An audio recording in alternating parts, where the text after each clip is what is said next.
လူတော်တော်များများမေးတတ်ကြတဲ့မေးခွန်းတစ်ခုရှိပါတယ်။အောင်မြင်တဲ့သူတွေနဲ့ကြာရှုံးတဲ့သူတွေရဲ့ခြားမှာဘာကွာခြားချက်ရှိတယ်လဲဆိုတာပါ။အရေးချင်းလားကံတရားလားသူတို့ရဲ့နောက်က background တွေလားဒါမှမဟုတ်အဆက်အသွယ်တွေလား။တကယ်တော့အဲ့ဒီຢာတွေအားလုံးတင်ပို့ပြီးတော့အရေးကြီးတဲ့အခြေခံအုံမြင့်တစ်ခုရှိပါတယ်။အဲ့ဒါကတော့ဆန္ဒပါပဲ။ကမ္ဘာကျော်စာရေးဆရာကြီးနီပိုလီယိုဟေးကသူ့ရဲ့ Think and Grow Rich ဆိုတဲ့စာအုပ်ထဲမှာအောင်မြင်မှုရဲ့ပထမခြေလှမ်းဟာburning desire လို့ခေါ်တဲ့တောက်လောင်နေတဲ့ဆန္ဒလို့ပြောခဲ့ပါတယ်။လူတိုင်းမှာတော့ပြစ်ချင်တယ်ဆိုတဲ့ဆန္ဒလေးတွေတော့ရှိတတ်ကြပါတယ်။ဒါပေမဲ့အဲ့ဒါကတကယ်ဆန္ဒမဟုတ်ပါဘူး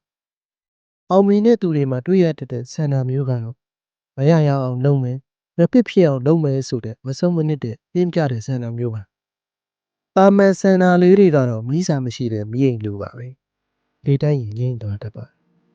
ဒါပေမဲ့ပြင်းပြတဲ့ဆန္ဒမျိုးကတော့လေတိုက်လေကိုတောင်းလောင်ပြီးဖြစ်တဲ့တောမီးနဲ့တူပါတယ်။တမီးဆိုတဲ့စာအုပ်ထဲမှာစကားတစ်ခုရှိပါတယ်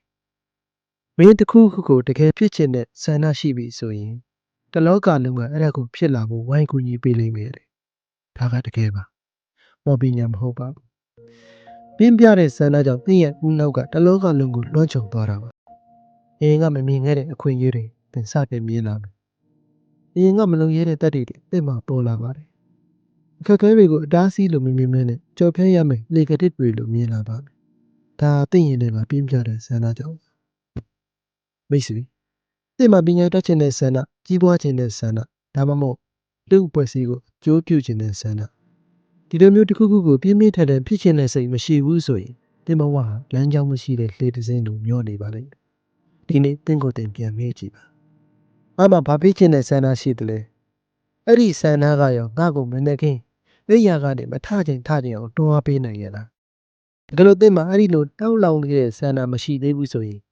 အောင်မြင်မှုဆိုတာသင်အတွက်ဝင်းနေအောင်ပါပါ။ဒါကြောင့်သင်ရဲ့နဲ့ကဆန္ဒမိတော့ကိုအရင်ဆုံးမွေးမြူပါ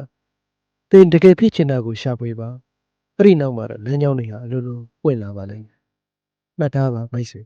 ။ဆန္ဒရှိမှဘဝကအောင်မြင်မှုစီကိုဥတည်နိုင်ပါပါ။အားလုံးပဲပြင်းပြတဲ့ဆန္ဒတွေနဲ့အောင်မြင်တဲ့ဘဝကိုတည်ဆောက်နိုင်ကြပါစေလို့အဝယ်နဲ့ကဆုတောင်းပေးပါတယ်။အားလုံးကိုကျေးဇူးတင်ပါတယ်ခင်ဗျာ။